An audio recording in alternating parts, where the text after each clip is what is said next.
राधिका का है? हाँ मेरा ही है, लेकिन वो नम्रता है ना मेरी फ्रेंड, वही भूल के आ गई होगी। हमको लगता है कि गंगा को एक बार फिर से बच्चा लोग के बीच भेजना होगा। अगर हम गंगा को ऐसे ही छोड़ दिए तो दुख और अकेलापन इसे कभी आजाद नहीं हो पाएगी गंगा।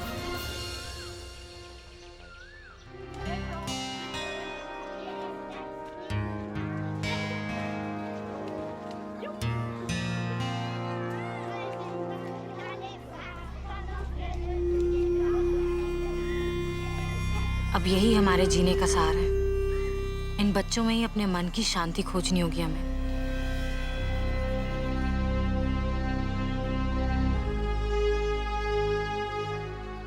नमस्ते मैडम। नमस्ते।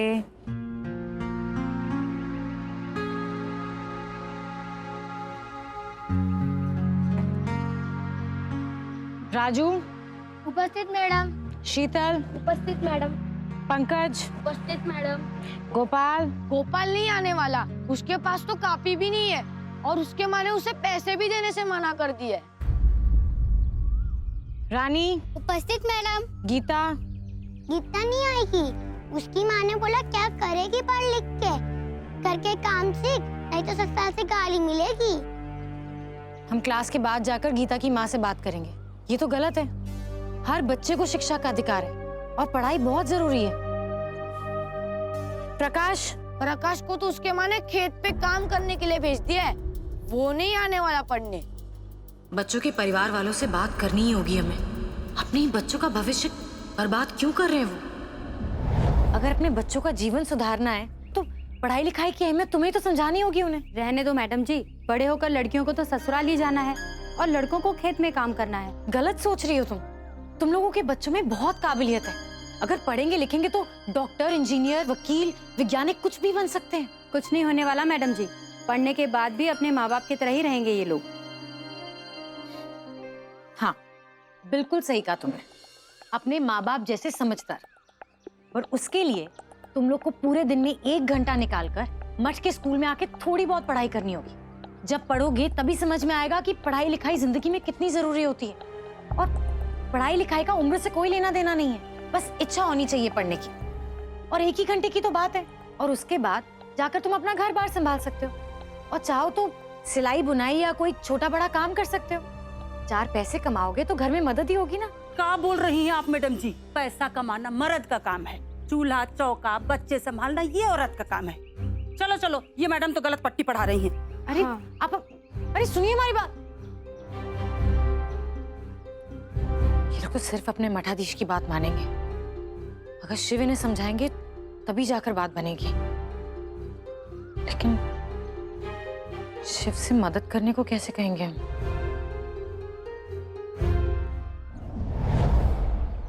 बताइए, क्यों बुलाई है पंचायत? सरपंच जी, हम पंचायत से कुछ बात करना चाहते हैं। बात औरतों के अधिकार की है। दरअसल हम मठ में बच्चों को पढ़ाते हैं, लेकिन बहुत सारे बच्चे पढ़ने ही नहीं आते। हमने पता किया तो पता चला कि बहुत सारे माता पिता को लगता है कि पढ़ाई का कोई फायदा नहीं, पढ़ लिख कर कुछ नहीं होगा। हमें लगता है कि गांव की औरतों को भी शिक्षा की जरूरत है, क्योंकि अगर एक माँ पढ़ी लिखी होगी तो अपने बच्चे के जीवन में शिक्षा का महत्व अच्छी तरह से समझ पाएगी। और सरपंच जी, हम इन सबसे पूरे दिन में सिर्फ 1 घंटा चाहते हैं इन्हें पढ़ाने के लिए, पर इन सबका कहना है कि इनके पति इस बात की आज्ञा नहीं देंगे। अब आप लोग ही फैसला कीजिए।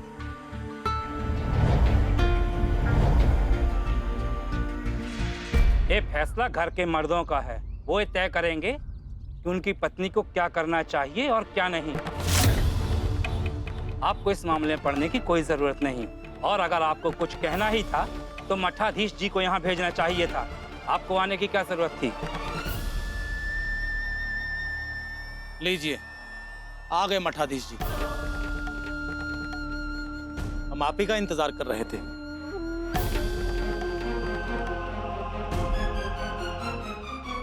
हम अभी इनसे यही कह रहे थे, इतनी छोटी सी बात के लिए पंचायत क्यों बुलाई आपने? इसका फैसला आप घर पर भी कर सकते थे।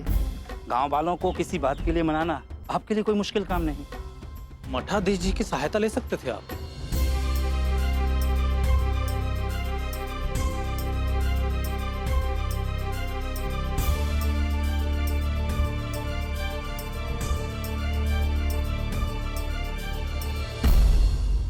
हम जानते हैं गंगा कि आप हमसे कोनो मदद नहीं लेना चाहते, ये लिए आप पंचायत को बुला लिए, लेकिन इस समस्या का समाधान हम आप तक जरूर पहुंचाएंगे।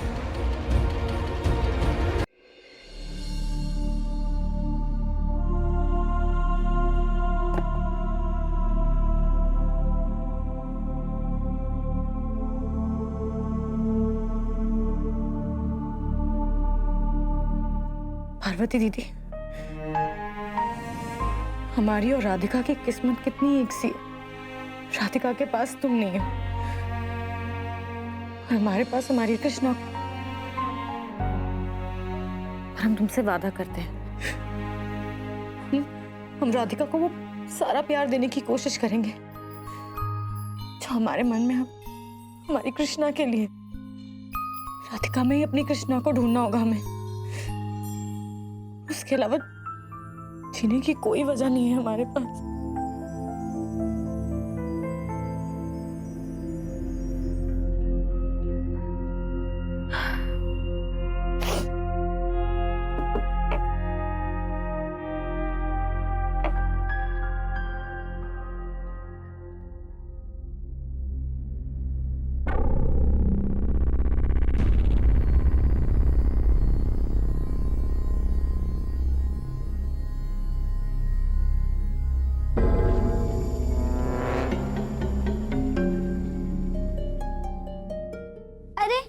आप यहाँ क्या कर रही है? राधिका, ये पत्ते और मिट्टी ये यहाँ पर कैसे आए? तुम जंगल की तरफ गई थी? नहीं नहीं, मैं क्यों जाऊंगी जंगल की तरफ? मैं नहीं गई थी। पता नहीं ये कहाँ से आ गई, मैं नहीं गई थी। अरे फिर ये पत्ते और मिट्टी कहाँ से आए? मैं बाहर खेल रही थी ना, तो वहीं से आ गए होंगे। मैं घर आके हाथ मुंह धोना भूल गई, तुझे हाथ से तभी लग गए होंगे। अब पक्का मैं अगली बार खेलने जाऊंगी ना, तो फिर मैं हाथ मुंह धो लूंगी वापस आके। मुझे बहुत नींद आ रही है। Good night.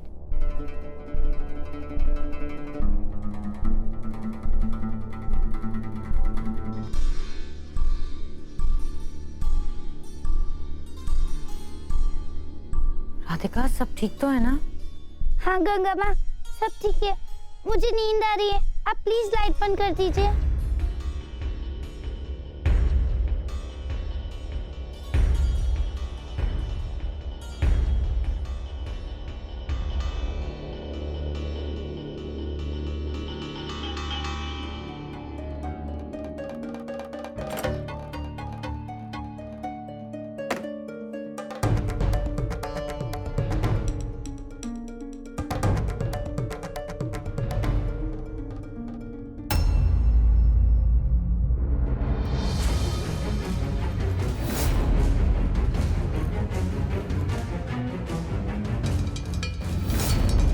ये तो वही साड़ी है।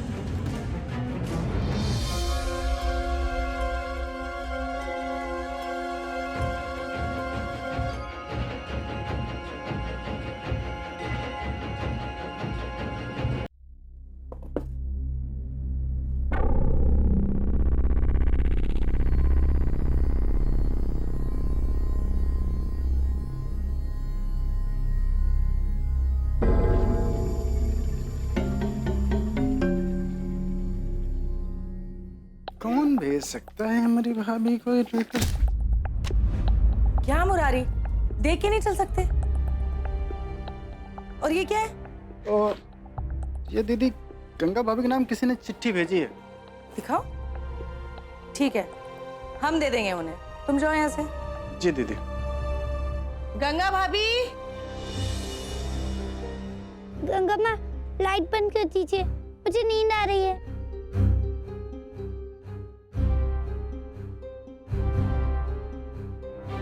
गंगा भाभी,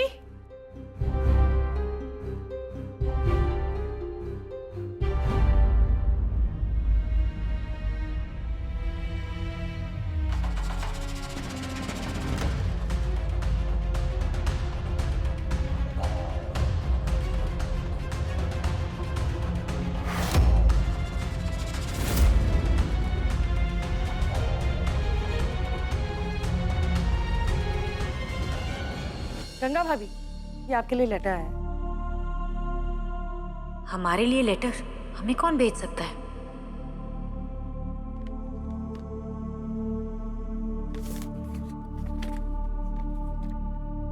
अगर आप गांव की औरतों को पढ़ाना है तो उनसे किताब पढ़ने की बात मत कीजिए। ये कहिए कि घर का हिसाब किताब कैसे संभालना है, ये सीखना बहुत जरूरी होता है गृहिणी के लिए। तरह तरह के अचार, पापड़, चटनी बनाने की बात कीजिए। एक घरेलू औरत के जीवन से जुड़ी बातें सिखाने की कोशिश करेंगी तो सब लोग मान जाएंगे। घर गृहस्थी के नुस्खों के साथ उन्हें शिक्षा देना आसान हो जाएगा आपके लिए। आपका शुभ चिंतक। ये कौन हो सकता है? आपको सही रास्ता दिखाने का यही तरीका था हमारे पास। हमको पूरा विश्वास है कि अब गांव का औरत लोग को आप शिक्षा के लिए राजी कर लेंगे। आइडिया तो बहुत अच्छा है। घरेलू औरतों को इसी तरह पढ़ने के लिए मना सकते हैं। जिसने भी आइडिया दिया है बहुत अच्छा किया। शायद अपनी कोशिश में कामयाब हो सके हम।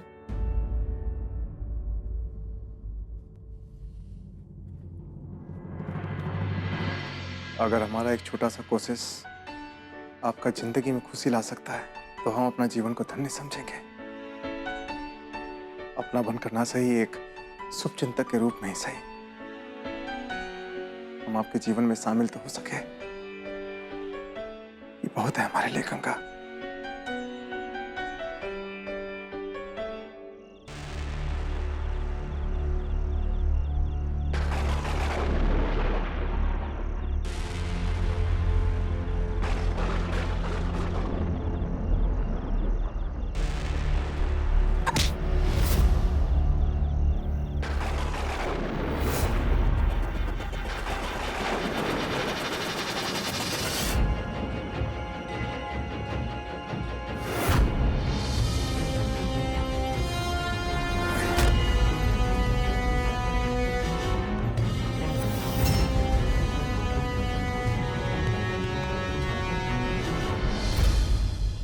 माँ,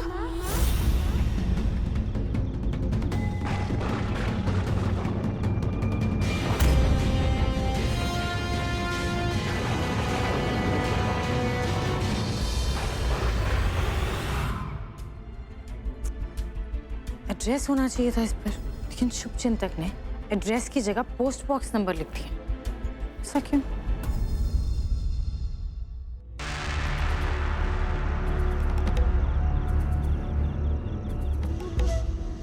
जाके राधिका को दिखाते हैं। बहुत अजीब सा बर्ताव कर रही थी और बेचैन सी भी लग रही थी। रोज तो जिद करती है कि हम मुझे सुलाएं और आज ऐसे कर रही थी जैसे उसका मन ही नहीं है कि हम उसके साथ बैठे।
अभी थोड़ी देर पहले ही इस कमरे को साफ करके गए थे हम।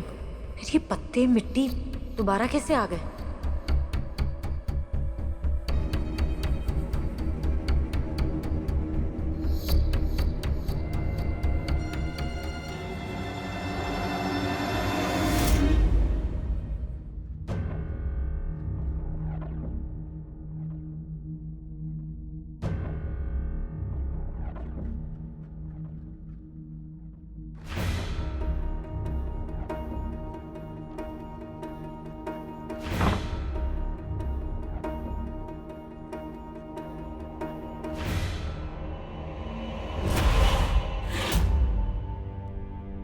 दरवाजा कैसे खुल गया? अभी तो बंद किया था।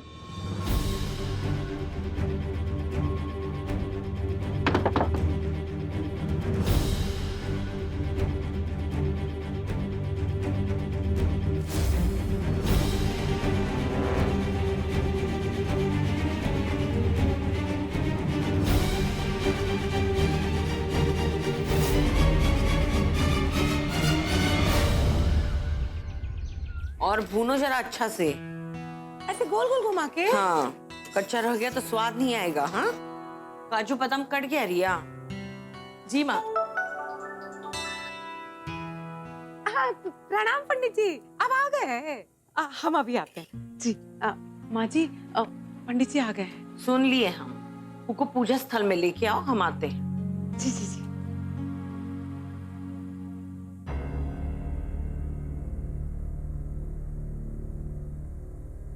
माँ, झुमकी भाभी नाटक कर रही है। प्रेग्नेंट नहीं है वो।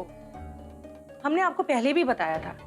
वो सबको उल्लू बनाती आ रही, और आप भी हमेशा उनकी बात पे यकीन कर लेती हैं। रिया, तुमको का जाने का दुश्मनी है झुमकी से। ऐसा झूठ भी कोई बोलता है? हमको अपने बहू के खिलाफ भड़काने का कोशिश मत करो, समझी? बहुत जम रही है आजकल तुम्हारी गंगा से। तुम्हें कान भरी होगी, जरा दूर रहो उसे। ध्यान देना जरा यहाँ।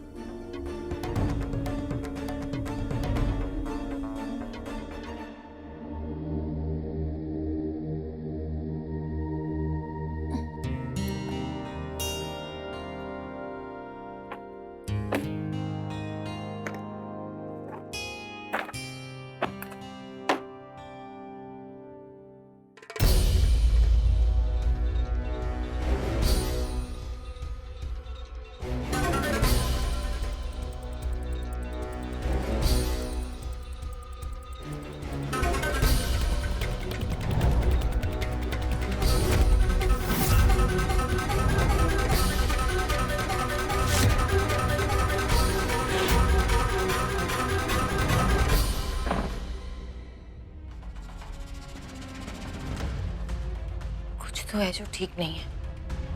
राधिका बहुत अजीब सा बर्ताव कर रही है। हमें अभी शिव से बात करनी चाहिए।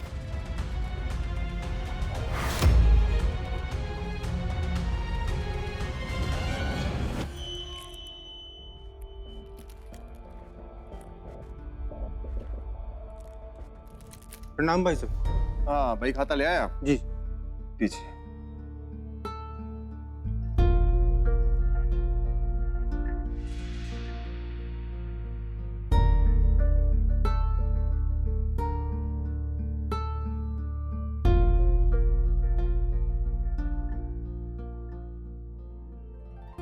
भाभी जी, ये वो किताब जो आपने मंगाई थी, और बच्चे भी स्कूल में आ गए।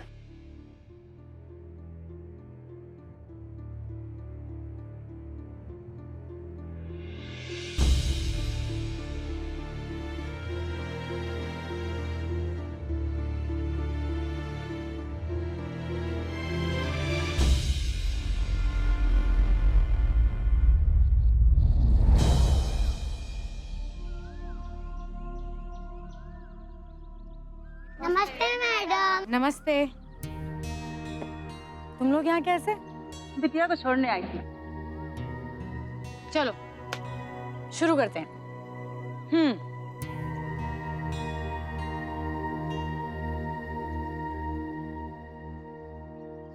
आज का ज्ञान घर गृहस्थी विज्ञान। तो आज हम बात करेंगे अलग अलग चूल्हों की, जैसे कि मिट्टी का चूल्हा जो गांव के हर घर में होता है, और अब तो कई लोगों के पास में वो गैस वाला चूल्हा भी है। और साथ ही हम बात करेंगे कि घर गृहस्थी का हिसाब किताब कैसे रखना चाहिए। ठीक है, चलो।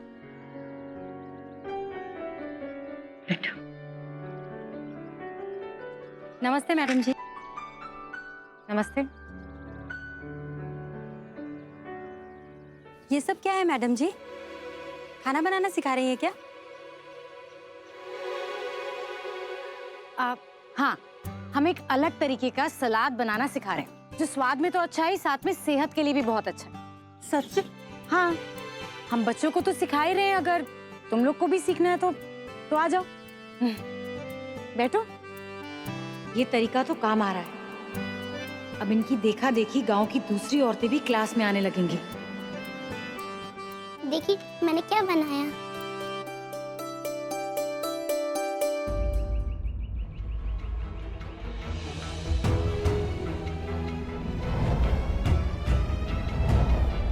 राधिका की परेशानी, उसकी बेचैनी का कारण पता करना ही होगा हमें।